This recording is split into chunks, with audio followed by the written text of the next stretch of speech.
Hello and welcome to the midnight edition of Sunday's The Tech Guy's Midnight Court. I am Pete the Tech Guy, half fedora, and multiple Doctor Who scarves today will travel. For those of you who are new, I am the author of Hail Mary, the Perfect Protestant and Catholic Prayer, which is available at Amazon.com and at bookstores if you were able to go to bookstores, but you're not able to go to bookstores, so you'll have to settle for Amazon.com or at Imholt Press. They offer it there as well. Delighted to have you for maybe an hour, maybe a half hour, maybe 45 minutes of talk, of thought, and all the things that go with a podcast. Remember, you can find us at DaTechGuyblog.com. That's DaTechGuy blog.com. And when I say us, I'm not speaking in the royal we. I am pointing out that we have writers, the Tech Guy's Magnificent Seven, who write on a regular basis at the site. All sorts of people, college professors, former members of the mainstream media, marathon runners, teachers, the whole gamut, authors, the whole gamut of people, former members of the MSM as well, all writing at thetechguyblog.com. Check them out. You'll like them.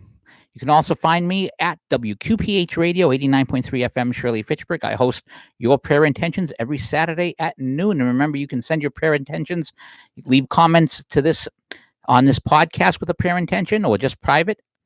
We will include that in the prayers and so forth.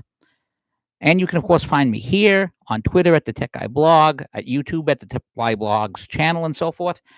And, of course, at this podcast where we are talking together today. And today's topic, we're going to start with quarantine. And the reason why we're going to start with quarantine is I'm on one now. Yes, I am in quarantine as we speak, or as I speak, I should say. A coworker of my wife tested positive for the virus, and my wife, who's a healthcare worker, would normally still be working, but she has some underlying conditions, so she's at higher risk. So she has been put on quarantine, and my son has been put on quarantine, the one who lives with us. And I am now on quarantine as well. So for the next 2 weeks, this week, actually, this will entail at least one program change. This week, today, and next week, the Tech Guy's Midnight Court will actually take place at midnight rather than our normal 12:30, because we don't have to wait for me to get out of work at 12, drive home, get the computer up, get everything ready, and then try and get everything set for 12:35. We managed to do that every single week. But don't have to worry about that this week or next week because I'm going to be here. Well, quarantine so far hasn't been all that bad. Of course, this is only the second day, or in theory, it's kind of the first day because this is the first day of work I would have missed. And it's sort of a sub-quarantine. It's a quarantine within a quarantine because the doctor has advised for myself and my son to try and stay away from my wife. So we stay 6 feet apart when we're in the same room. Like we're in the same room right now, actually, but she's a good 9 or 10 feet away from me.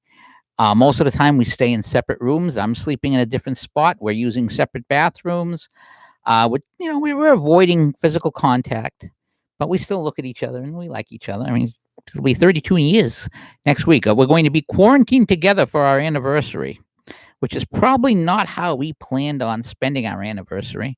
Of course, even without the quarantine, our big anniversary thing probably would have been to go someplace, get takeout food, and eat it in a parking lot together. But so, as my mother used to say, a person gets a family to spend time with them.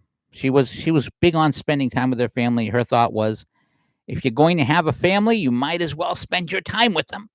So for the next 2 weeks, we're going to spend some time together. I'll finally get my taxes done, even though they've been extended. I've been putting it off. I really shouldn't have been.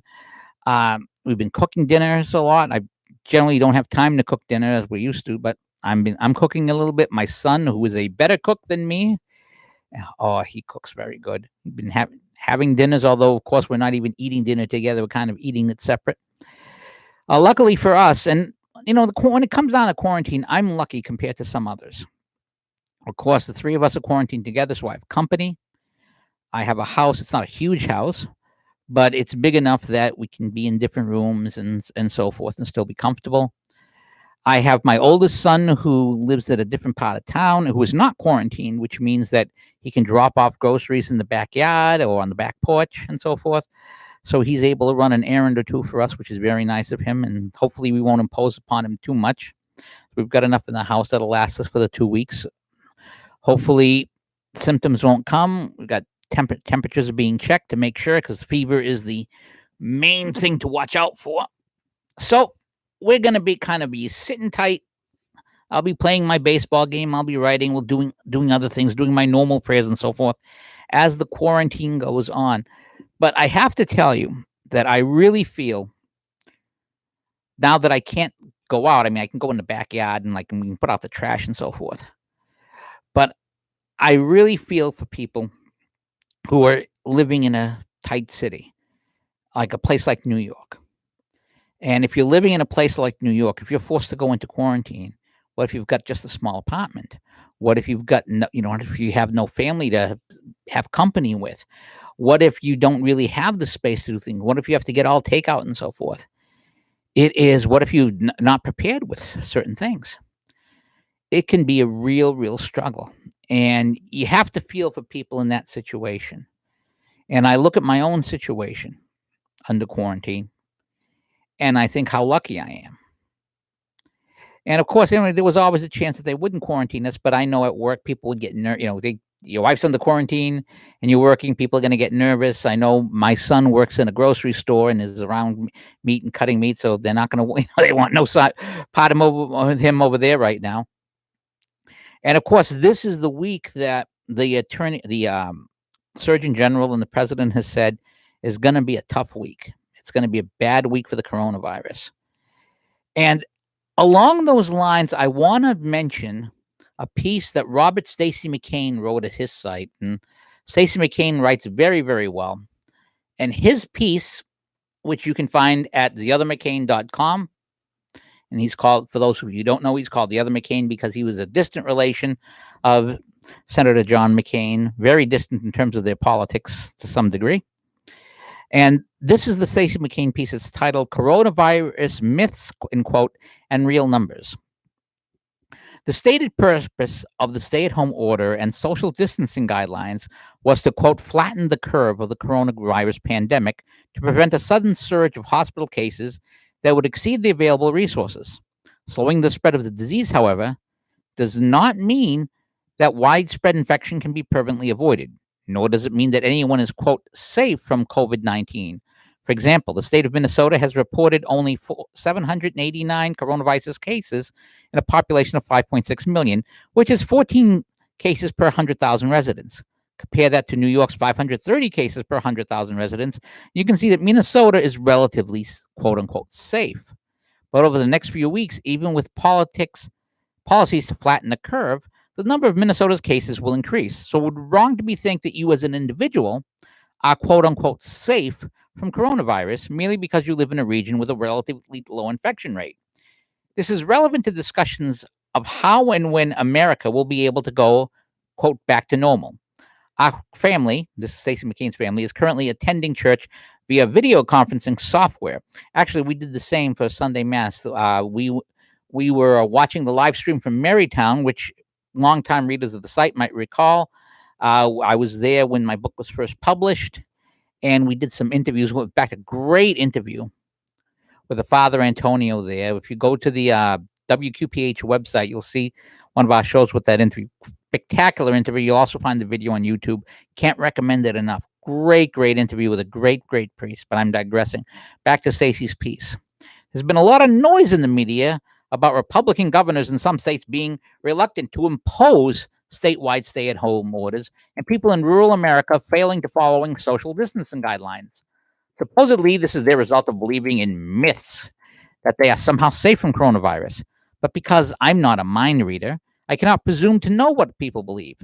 Certainly, there have been outbreaks in rural communities, as in the case of Dougherty County, Georgia, where two large funerals, February 29th and March 7th, acted as super spreading events, infecting dozens of people, 90% of whom were Black. African Americans are being disproportionately affected by the pandemic elsewhere. In Michigan, for example, Black people account for 35% of the confirmed cases in the state and 40% of the deaths from COVID-19, although Black people are only 12% of the state's population. The disease is also disproportionately concentrated in Detroit, which is Wayne County, and suburban Malcolm County and Oakland County, which combined have 80% of all known cases in Michigan. The statewide infection rate in Michigan is 128 cases per 100,000 residents, but the rate is higher in the Detroit metro area and much lower everywhere else in the state. Now, it must be understood that risk is a matter of statistical probability. Your infection risk is lower in rural Minnesota than it is in Detroit or New York, but being low risk is not the same thing as being safe. In a pandemic, nobody is at zero risk, but even the most drastic government restrictions will not lower the risk to zero. Italy has been under a nationwide lockdown since March 11th. Think about that for a second. March 11th. Today is April 6th.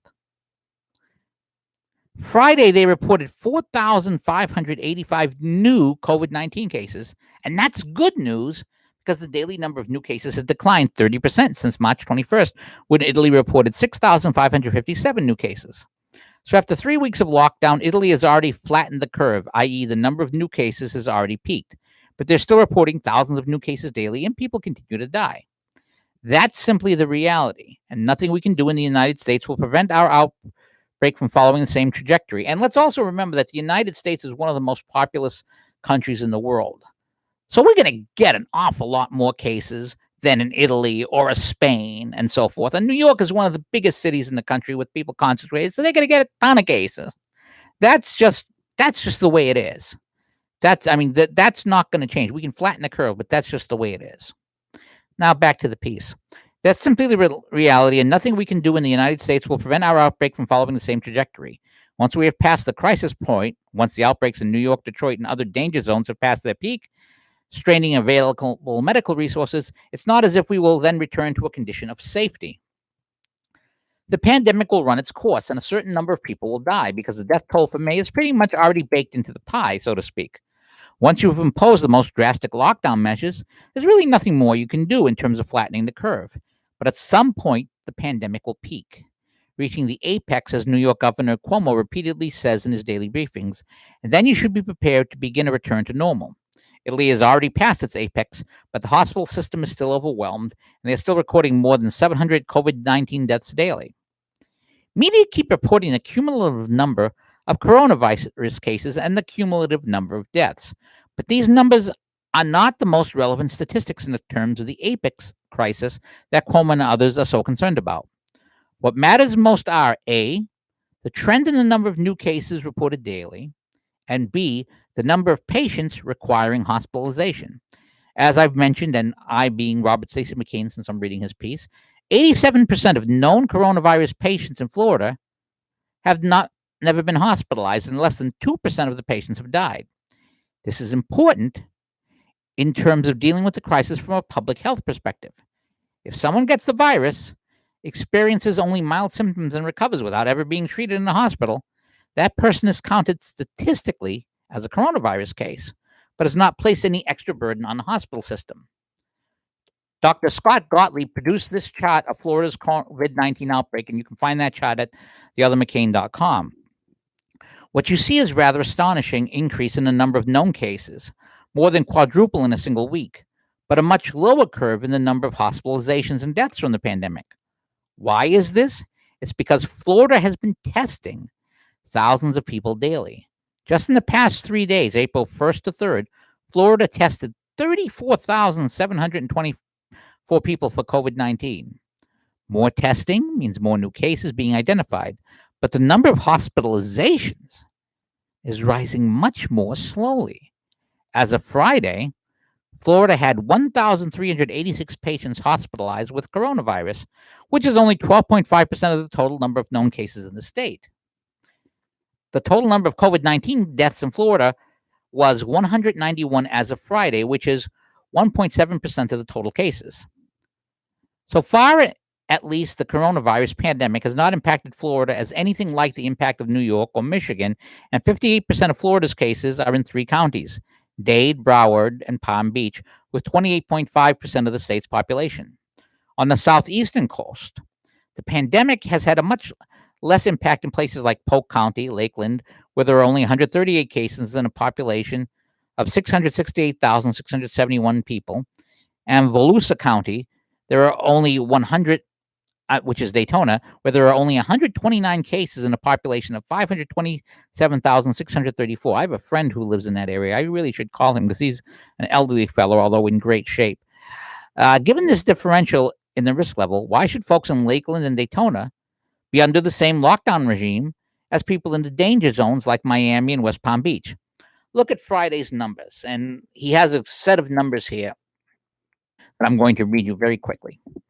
Italy, total cases 115,242, deaths 14,681, which is 12.8%. US total cases 266,279, deaths 6,803, which is 2.6%. Washington State, total cases 6,597, deaths 272, which is 4.4%. Michigan, total cases 10,791, deaths 417, 3.9%. Louisiana, total cases 10,297, deaths 370, which is 3.6%. New York, total cases 102,863, deaths 2,935, which is 2.9%. Florida, total cases 9,585, deaths 163, 1.7%. Texas, total cases 5,255, deaths 86, 1.6%. There's enormous variations in the death rate, with Italy's rate being about 5 times higher than the U.S. rate, and the death rate in Washington State, Michigan, and Louisiana being more than twice that rate of Florida and Texas. Will the rates change? Maybe. But the fact is that the same virus is having different impacts in different areas, and the quote unquote experts on TV are doing a bad job of explaining the differential insofar as they are not completely ignoring it. While I don't claim to be an expert, my hunch is probably has something to do with viral load at first exposure to the virus. If you attend a 2-hour event with dozens of other people, some of whom are infected, or if you're at a 2-hour communal airline flight or riding a New York City subway on a daily basis, then your initial exposure is likely to be a high viral load. On the other hand, a brief encounter with an infected convenience store clerk will expose you to a lower viral level load. And if you don't become infected, your case will probably be milder. That's not an expert opinion, just a common sense interpretation of what some experts are saying and what would seem to fit the available facts. Population density matters in terms of spreading any contagious disease, and the use of public transportation also matters. Every day, millions travel by subway in New York City, which has the greatest population density anywhere in America. Furthermore, New York is a major center of international travel, and we know for a fact that the disease entered our country from overseas. More than 700,000 Chinese Americans live in the New York metropolitan area. And how many of them traveled to China in January, I meant. By February, of course, the disease had begun spreading in Europe. So how many people in New York traveled to northern Italy, the epicenter of the COVID-19 outbreak, in February? This is not demonizing Chinese or Italian people. It's about understanding the risk factors that would explain why the per capita coronavirus rate in New York is so much higher than everywhere else. And outside of this piece, remember, we've heard about a lot of celebrities who have caught the virus, a lot of members, sports players, and so forth. And one of the reasons for that is celebrities have more money, and people with more money tend to travel. So if you're traveling, you're more likely you're hitting an international hub, you're going around, you're more likely to get the virus. Back to the piece. Americans are being bombarded by misleading media messages about this outbreak, messages that fail to explain, if they even acknowledge, the variation of risk between areas. We are told it is irresponsible to view the pandemic as anything other than the worst case scenario perspective, and that we are beholden to myths if we suggest that people in Florida and Texas and other relatively low risk areas should not be subjected to the strictest lockdown orders. We are told that the low risk areas of the country are simply at an earlier point of the pandemic curve, and that unless drastic stay at home measures are implemented nationwide, those areas will be just weeks away from reaching a coronavirus infection rate comparable to the rate in New York City. The experts on TV don't actually know what will happen in the future, any more than any other intelligent person with access to the same data can know what trend the pandemic will take in the future. We know that the cumulative total of known cases will continue to rise everywhere simply because each new case adds to the total, and no cases are ever subtracted from that total. What actually matters, however, is whether or not the active cases requiring hospitalization exceeds available capacity at any given time. If more than 85% of the cases never require hospitalization, then we can disregard those cases in terms of a crisis caused by a shortage of hospital beds, ventilators, medical personnel, etc., etc. We are not guilty of propagating myths about this disease by insisting that the media and public officials pay attention to the numbers that provide the real metrics of the problem. And that was by Robert Stacy McCain. And again, the title of the piece that I just read you is Coronavirus Myths and Real Numbers. And I think that's a very important piece. And I'm going to jump over to topic 3, which is predictions. And we'll get back to the witches later. Because when it comes to predicting anything is difficult. Predicting the future is the most difficult. And all we have is, when it comes down to something scientific, there's models and there's data. And a while back, I wrote a piece during, while people were going global warming, global warming, global warming, which somehow does not seem as important these days as it might have in the past. And I pointed out, and this was during the hurricane season, that when you're tracking hurricanes, if you went to Drudge, for example, whenever there's a hurricane, Drudge loves hurricanes. And websites love hurricanes, and the media loves hurricanes because it's a story that continues. It's a story that has everything. It has danger. It has excitement. It has twists. It has turns. There's everything that can get a person watching your show. So you've got to, so people, they love to cover hurricanes. And when you watch hurricane coverage, you'll see that there's usually a cone. There's a spot, an X, which shows this is where the hurricane is. And there's a cone. And the cone will say, all right, here's the cone. This is where the hurricane could go. Now, remember, the hurricane's in that little X. That cone is where the hurricane might go over the next 24, and it'll have a projected path and so forth. There's the current speed. There's the current distance. Now, we have a large team of people who study hurricanes. And there's U.S. models, there's Canadian models, there's, I don't think there's a Canadian model, actually. There's European models and so forth. And they project, okay, the hurricane's going to go here, the hurricane's going to go there. And they have 150 years of data from measuring hurricanes once people started doing measurements of hurricanes to fall back on, okay, this is what these hurricanes did. These are what these hurricanes did. Yet the models can be off by hundreds, sometimes thousands of miles. And even a single model will have all these different projected paths. And when it comes down to it, they're still guessing. They have data, but they're making the best possible guess out of the data. And 1 or 2 days off, they could be hundreds of miles off. And this is why I always laugh about global warming predictions. First of all, as a computer guy, I'm called the tech guy because my major was computer science. A model is only as good as the data that goes into it and the assumptions you make when you create a model. You'll recall that the coronavirus model has been revised more than once. And the number of deaths and predicted stuff has been revised more than once. So if you can't predict, if all that hard data and very localized data concerning hurricanes, how do you expect to be able to predict what's going to happen in 50 years? That's why a lot of the global warming alarmists who started to stop saying, oh, in 10 years we're doomed, or in 5 years we're doomed, because in 10 years and 5 years, we ended up not doomed. So suddenly the models weren't very good. So now they're smart enough to put their projections far enough out that they can still make their money from this, which actually reminds me of something I want to mention that I thought was slightly related. Joe Biden in an interview, and have you noticed that his interviews, they never ask him about that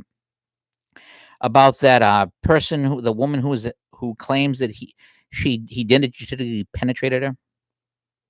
None of the people in the media ask that question. They'll ask him about everything else. They will not touch that. Nobody in the media is touching this story. The same people who are yelling, believe all women, the story is invisible to them because Joe Biden cannot be harmed. I actually thought the story had come out because they're looking for an excuse to get rid of Biden. But the fact that the media are running away from it suggests that that's not the case. And the fact that they won't touch it, they will not even mention it on the air, is telling. And it will be interesting to see if any conservative on any of these networks mentions it. But since they only have never Trump conservatives on these days, and none of them want to, none of them want to hurt Joe Biden because they want to destroy Donald Trump. Remember, their reason for being is destroying Donald Trump. So none of them are going to mention this thing. But one of the things Biden suggested was that they might have a virtual convention for the Democrats in August, and them taking steps to that effect. Now, that's not a bad idea to take those steps.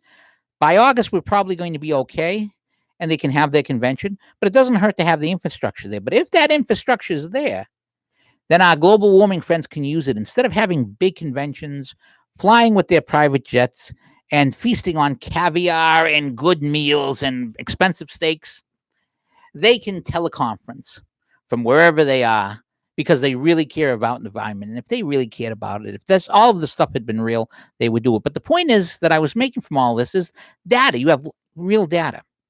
This is something we only have so much data on. We cannot trust the data from China.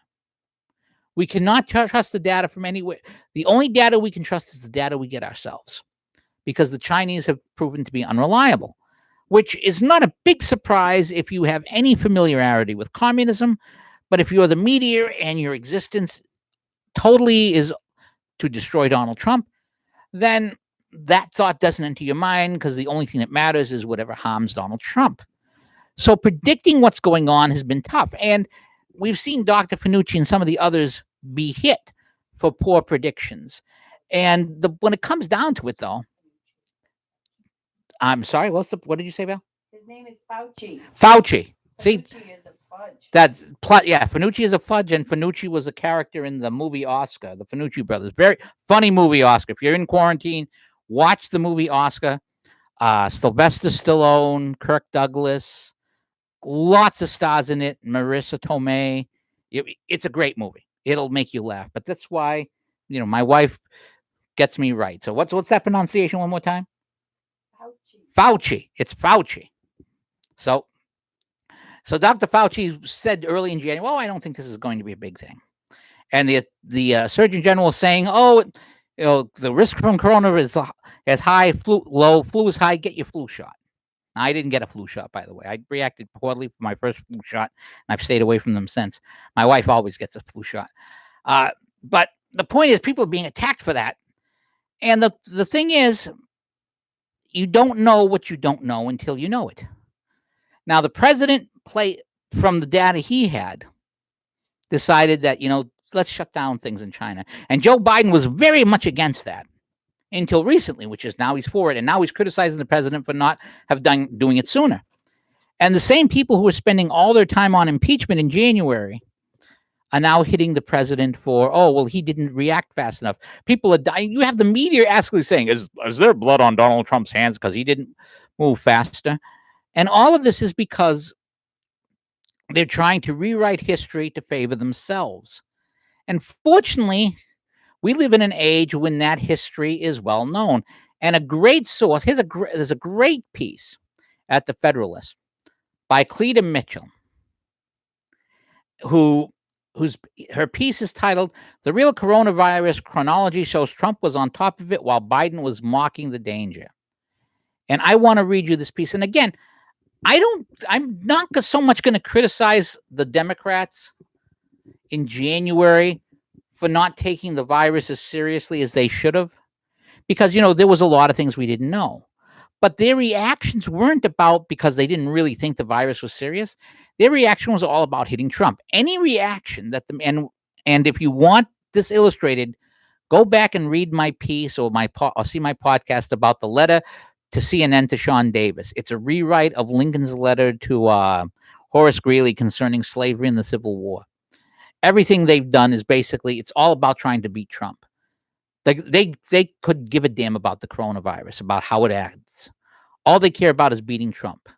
That's all that matters to them. So look at everything they do and every action they do, every interview they do, every speech they give is all about, how do I defeat Donald Trump?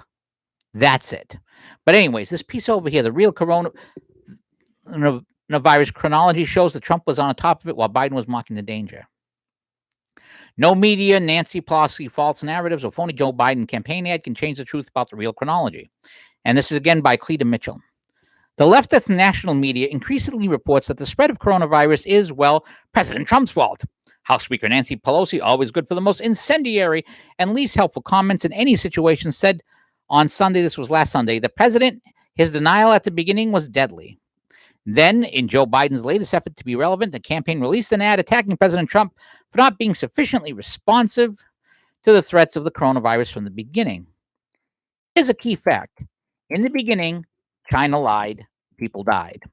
Although the first case of the coronavirus was reported in Wuhan, China in early December 2019, the Chinese authorities continued through January 2020 to downplay the potential for the disease to spread. By the way, January 2020 was when a scientist at MIT was arrested for providing samples of viruses and such to their government and taking money from them along with a couple of Chinese researchers. That didn't get a lot of reporting at the time. It's getting some now. But let's get back to this.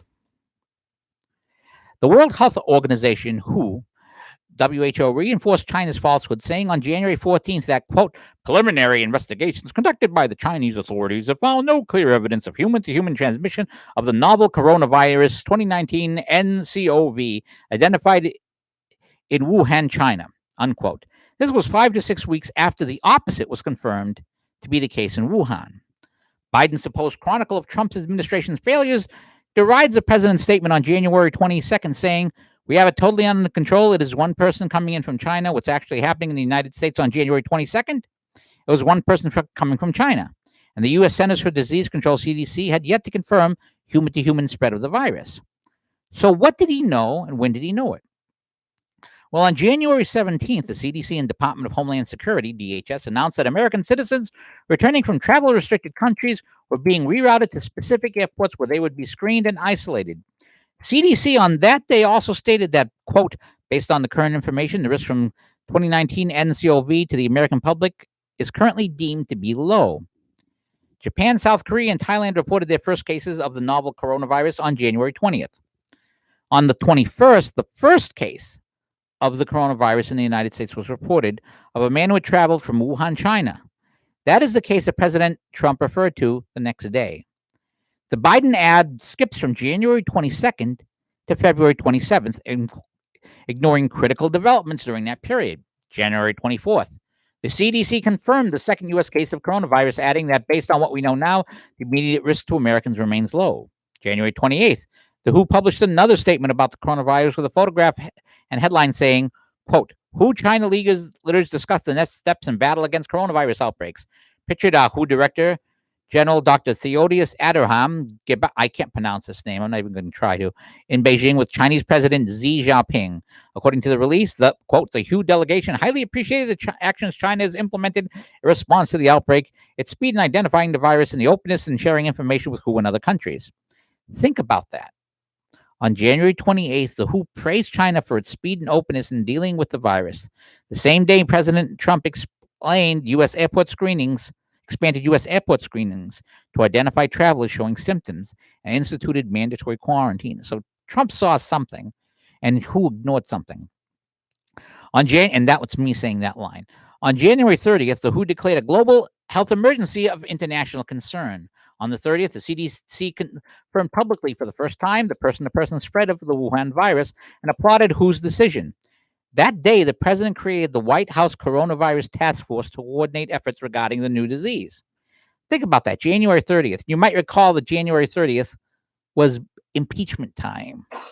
The next day, January 31st, the president declared the coronavirus a U.S. public health emergency and issued a ban on travel between the U.S. and China. On the same day, the Senate voted on the production of additional documents in the impeachment trial of President Trump.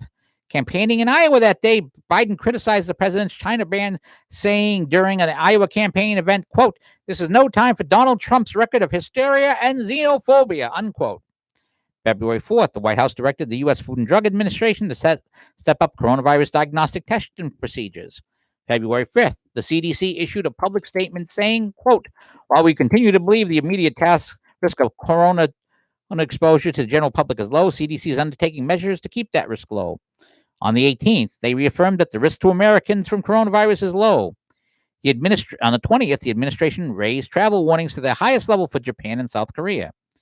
It wasn't until February 26th that the first case of of suspected local transmission in the United States was announced by the CDC. President Trump that day named Vice President Pence to lead the coronavirus task force. The next day, the February 27th, Pence named Dr. Deborah Birx to serve as the White House coronavirus response coordinator. On February 29th, the first death from coronavirus was recorded in the U.S. On that date, President Trump halted travel with Iran. On March 11th, the WHO declared coronavirus a worldwide pandemic. The next day, on the 12th, President Trump imposed travel restrictions on Europe and elsewhere. Biden criticized that decision too. But on March 13th, President Trump declared a national emergency. If Pelosi believes the president should have done something at the beginning, when exactly is the beginning? Was it during the impeachment proceedings that Pelosi instigated? Should Pelosi bear some responsibilities for what she perceives as the president's failure to focus on the coronavirus back in January? The single most important step taken by President Trump was his closing of U.S. travel with China, which happened on January 31st, something the president reminds us of at every briefing. He's right, but what he doesn't say is he made this decision at a time when the CDC was assuring us that the risk to America was low. The WHO was covering for China. Democrats were trying to impeach the president, and Biden was attacking him as xenophobic. It's impossible to overestimate the number of American lives saved by the momentous decision by President Trump on January 31st. And no media or Pelosi false narratives or phony Biden campaign ads can change the truth about the real chronology of the virus. And that's the piece. And I bring that up again because I want to note something that Jake Tapper did today that is just ridiculous. And I've met Jake. He's been nice to me in the past. But I gotta say, I do not understand Tapper's demand for the president's plan of action. Especially since every single day he's on TV talking about what they're doing. They're reacting to facts and data as they come. And CNN is not carrying the stuff. CNN is not carrying the stuff. CNN's saying, we don't want to carry the president. What's your plan of action? But we're not going to show it if it's on. Seriously? Now, I have only watched some of the coronavirus briefings. They're on every day. I can hear about things secondhand and so forth. I can look them up later. Don't need to see the briefings live myself. But I can tell you what the president's plan of action is, just from what I've seen him say and what I've seen things do. Plan of action is to buy time. Time for a vaccine, time to flatten the curve. The plan of action is to get America back opened up again as soon as possible, but also as soon as it's safe. The president and his team are going to take a look at what's happening, and based on the numbers they get, they'll make decisions as to when they can reopen the country. Probably won't be everywhere at once. Probably will be different in different places. But that's the plan. The exact plan depends on the data, depends on what happens. And the fact that the president is reacting to data and evidence should make people happy. I mean, we had Chris Wallace yesterday, I should say, on Fox News Sunday, going after the Surgeon General, saying, "Well, shouldn't the president be imposing this? Isn't the doctor saying that this should be done nationwide? And why are you letting these other governors make these different decisions?" And again, you have different risks in different areas. The governors are closer to the ground. They should know a little bit better about what's going on in their states. And social distancing is a hell of a lot easier in Wyoming than it is in New York. And it's a hell of a lot easier in Fitchburg, Massachusetts, where I live, than it is in Boston. That's just the facts. That's just the way it is. And remember Heileman's very famous statement. It doesn't matter how nice your theory is, how elegant it is. If it doesn't meet with the facts, it's wrong. President is looking at the data and the facts. And of course, we also are taking time to make the new masks, to retool various things, to make masks and ventilators, things that are going to be needed. The president's being hit for talking to sports commissioners, saying about reopening their things. How dare the president talk about what? Again, it's all about making contingency plans. The fact that Joe Biden, and let's go back, and I mentioned this because now you know why I mentioned the Joe Biden thing. Joe Biden saying maybe we should have a virtual convention and making plans to that makes sense. He's making contingencies, but the decision will be made on that based on the facts on the ground. Now, the question is, facts on the ground are going to change, and the president will make decisions based on it. And that's not a problem. That's how the president should be doing things. So, again, always remember that these guys are all about orange man bad. We want to defeat this guy. That's what it's all about. Nothing else. So don't worry about that. Don't worry about the meat. And I shouldn't even worry. A lot of them aren't even worth mentioning because their ratings are so low. CNN can't even break the top 20 in cable anymore. You have a lot of media people just talking to themselves and talking on Twitter and trying to create a meme. And of course, you have China helping that out because China basically is trying to save their nation. I've already told them how they can save their nation on Friday. They want to find out, they can look at Friday's podcast. I've told them, no charge. Now, I want to talk about witches. And this is going to sound like an odd pivot. But have you noticed that years ago, we had all kinds of stories about witches trying to hex Donald Trump and his campaign and the country and so forth. In fact, if you do a search on DuckDuckGo, and I use DuckDuckGo because I prefer DuckDuckGo. If you do a search of witches hexing Trump, these are what comes up. These are the search results that come up. Join the resistance witches in hexing the Trump administration. Witches, and that's from bus.com. Witches gather at midnight to cast spell on Donald Trump. That's from the Daily Mail. Trump's presidency has spawned a new generation of witches. That's from Wired.com. In the eyes of witches and other occultists performing the rite, each instance has been a success because they're trying to hex Donald Trump. The Washington Examiner, witch hunt, occult opponents playing a Halloween spell to oppose Trump. Marie Claire, how Trump-resistant witches are taking down the presidency. Cursed, witches are planning a public hexing of Brett Kavanaugh. That's from The Guardian. Each month, Vox.com, each month, thousands of witches cast a spell against Donald Trump. And now, nobody seems to be talking about these stories. Breitbart, feminists are becoming witches to hex Donald Trump. CBN.com, thousands of witches plot a binding spell. Now, you can believe in witchcraft or not. You can believe in God and Satan and all these things or not, as much as you wish. I actually, as part of my regular set of daily prayers, and the same prayers where I pray for President Trump and his administration, I pray for all of these witches because they need prayer. But think about this for a second, and nobody has asked this question, so I'm going to ask this question, talking about all this witch stuff. I just read you 15 headlines, and there's plenty more. I could hit on more results and read you all of all these witches who for years have been cursing Donald Trump and for years have been cursing Trump and so forth. And my thought is, I wonder how many of those people consider the coronavirus a success. Are these witches trumpeting their success? Oh, we now have the coronavirus. It's a success. We have successfully cursed Trump because of the coronavirus. And how is it that the media, which thought these stories were great stories, wonderful stories, stories to be covered, don't want to talk to these witches now about these curses? Don't want to say, well, you've been cursing the country now for 3 years, and now we have the coronavirus. Are you feeling good about this?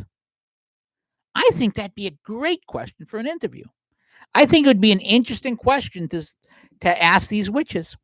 I think it would be interesting to say to people who've been trying to curse the country for 3 years, well, now the country's in a lockdown. All these people have lost their job. Are you getting what you were looking for? Nobody seems to be mentioning this anymore. I find that fascinating. Why do you think that might be the case? Oh, I don't know. Perhaps because it would reflect poorly on the anti-Trump resistance. And the fact that they call themselves resistance is hilarious because remember, the people who in China who were criticizing China about the coronavirus policy are probably officially dead by that policy at this point. You'll notice that none of the reporters who've been criticizing Trump, none of the people on Twitter who've been criticizing Trump, and none of the witches who spent the last 3 years cursing Donald Trump are in jail or being prosecuted or anything of that nature. I think that's very interesting.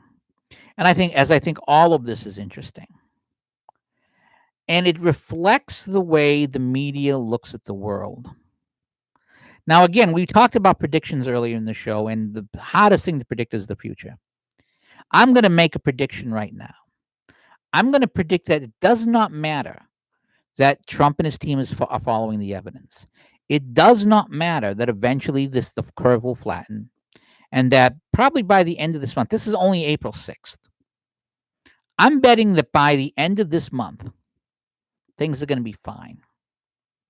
Or if not fine, pretty close to fine. I am betting that these lockdown orders are going to be gone in most places and things are going to get back to normal. And I'm betting whenever it happens, the media is going to criticize Trump. And it's because they're living in their own world. But not just living in their own world, their means of making money is for being inside the bubble. They are servicing their bubble niche market. And when you service a niche market, the only thing that matters is keeping that niche market. When you've decided you don't want the general public anymore, you go and serve your niche market. And that's what the media has become. So you will not see any interviews with these witches. You will not see any questions of these witches. You will not see anybody bringing up this fact. I'll bring it up. I'll probably write about it Tuesday or Wednesday. And I'll probably tweet about it a bit later today when I have more time. But maybe you should tweet about it. If you're watching this podcast now, if you're watching the live stream, and hi to everyone who's watching the live stream right now, I should say, I'm going to type it in the hi. Thanks for watching. Or watching. TCHING. I'll spell it right. If you're watching it now or watching it later, doesn't matter. Why don't you tweet that? Why don't you ask that question and see what happens? I think it will be interesting. I think it'll be very interesting. And now I promised to mention something about Baltimore. I'm going to mention it now. Over at Hot Air, they had something about shootings up in Baltimore again. And for like 5 days, they actually went through 5 days in Baltimore without anybody being shot. And the story is Baltimore gangs aren't going to let the coronavirus slow them down. This is by Jazz Shaw. Most of it's behind a paywall, but I'll read you what I can. Social distancing may be helpful in slowing the spread of the virus, but it doesn't do a thing in terms of gang violence because 6 feet is still considered a very short range when aiming a handgun. That may be the lesson coming out of Charm City as the pandemic grinds on. Private businesses and schools may be shut down, but the gangbangers are still out there murdering each other with abandon. The body count in Baltimore from gang warfare is still leaving the coronavirus in the dust. Now we're going to click on the article because, as I said, this is from the Baltimore Sun that we're now going to. For 5 days after Baltimore's mayor declared a state of emergency related to the coronavirus, the city didn't record a single homicide. It seemed possible that concern over the pandemic might suppress the city's long-standing play of gun violence. The reprieve was short-lived. Since March 23rd, the city has seen 11 killings in 12 days, with at least 18 more people shot and wounded. That doesn't include a man fatally shot by a police officer. March finished with 18 homicides, a number in line with what's typically recorded during the month in recent years. But the overall crime picture remains more complex. Total reported crime in Baltimore has indeed dipped, and have calls to 9/11 data shows. Reported property crime is down considerably. Burglaries, larcenies, auto thefts have fallen over the past 3 weeks. They've been cut in half compared with the same number of last year. That's in keeping with a trend reported in other cities where stay-at-home orders and general fears about coronavirus have driven down crime. And I should point out also driving down accidents because You can't have a car accident if you're not in a car. You can't fall off a bike if you're not riding a bike. You're not going to get into a fist fight in the bar or get drunk and fall on the sidewalk if you're not out getting drunk and falling on the sidewalk and so forth. Regular hospital cases are all down because it's people are staying home, and if you're staying home, you're not doing things that put yourself at risk. Now back to the story. But Baltimore, like other cities, continues to see gunfire. After 7 people were shot in one incident March 17th, Mayor Bernard C. Jack Young urged gunmen to stop shooting each other to free up hospital beds for the coronavirus. Yes, you heard that right.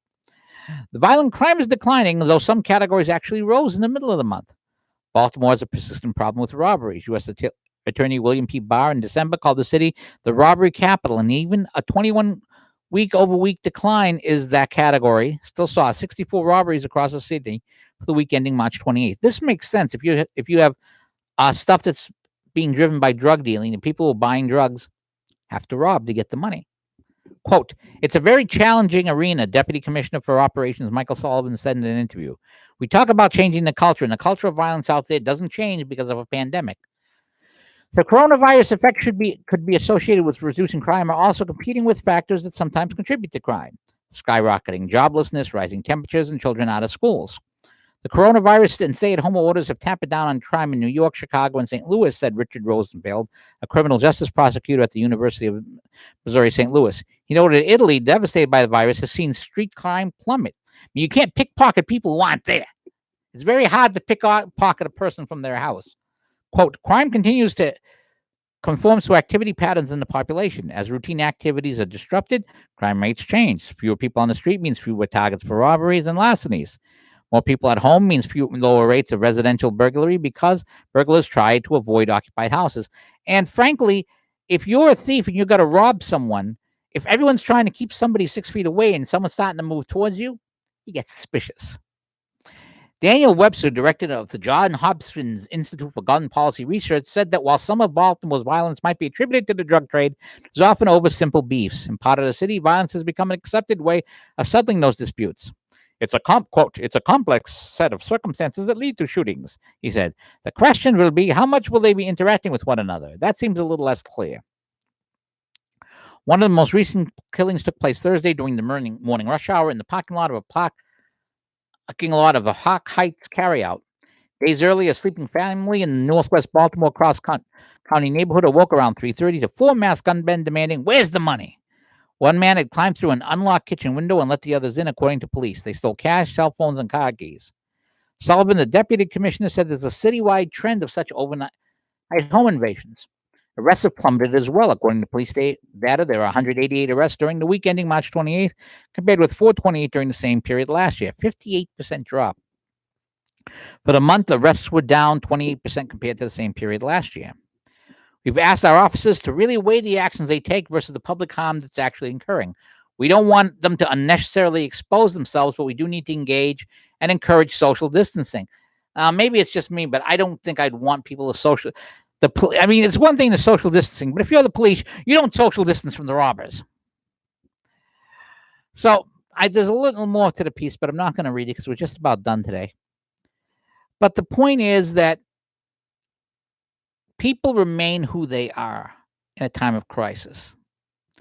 People who are good people and honorable people will act good and honorably. There'll be a few who are inspired to do better, and there are a few who will do worse because they'll panic. But a thief is going to remain a thief. A drug dealer is going to remain a drug dealer. And a dishonest bastard is going to remain a dishonest bastard, which is why we've seen the media act the way they act. So don't be surprised at the scams that are coming out. And there's various scams out there. Watch out for them, both online and via phone and so forth. There are various people who are lying to in media, and China, of course, is going all in on disinformation. Just remember that the virus may change the way we live for a while, but it's not going to change human nature. And that's pretty much the show. Thank you for joining us tonight. I want to remind you, if you like what you've seen, give the video a thumbs up.